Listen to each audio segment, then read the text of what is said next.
Il y a des gens qui prennent souvent en otage des générations. Un chrétien doit se coiffer comme ça. Toi, tu étais à la Pentecôte, tu as marché avec Jésus. Comment la femme de Pierre était coiffée?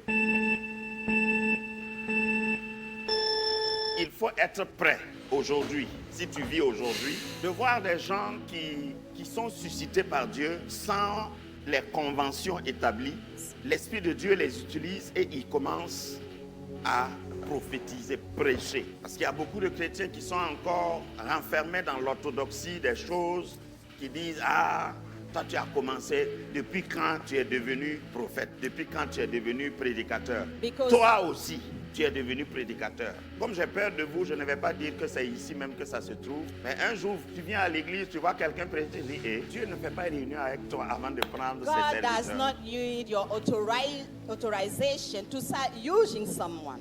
Et puis, il n'y a pas un look spécial pour être prédicateur. Il ne faut pas enseigner aux gens de servir Dieu selon toi, ta génération. Si vous êtes attentif dans la Bible, chacun a servi Dieu en son temps. C'est bizarre, mais on a l'impression que quelquefois, il y a des gens qui prennent souvent en otage des générations. Un chrétien doit se coiffer comme ça. Toi, tu étais à la Pentecôte, tu as marché avec Jésus. Comment la femme de Pierre était coiffée? Pourquoi toi, tu es ici, dans le Sahel, et tu veux dicter comment un chrétien doit s'habiller? C'est absurde. Dis avec moi à haute voix, libère les autres générations. Si nous ne faisons pas attention, nous allons travailler contre l'agenda de Dieu. Il y a des chants, quand on les chante pendant le culte, je suis plus inspiré, plus proche du trône de Dieu. Mais quand on commence à chanter yo, yo, yo, yo, et puis on dit que c'est pour la gloire de Dieu, je suis en train de réfléchir. Mais ce n'est pas pour moi qu'on chante.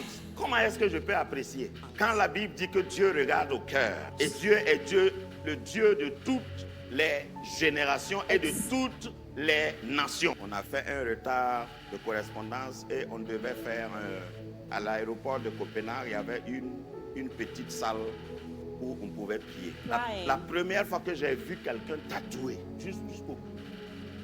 Et puis il parlait en langue. Je n'ai même pas fermé mes yeux.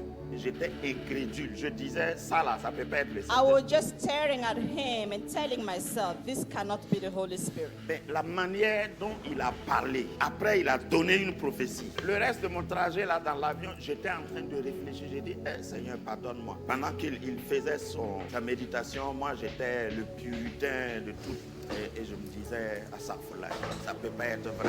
Si tu ne fais pas attention, tu vas travailler contre l'agenda de Dieu. Je ne suis pas en train d'encourager le libertinage. Mais de temps en temps, si tu ne le fais pas, étale la carte du monde et essaie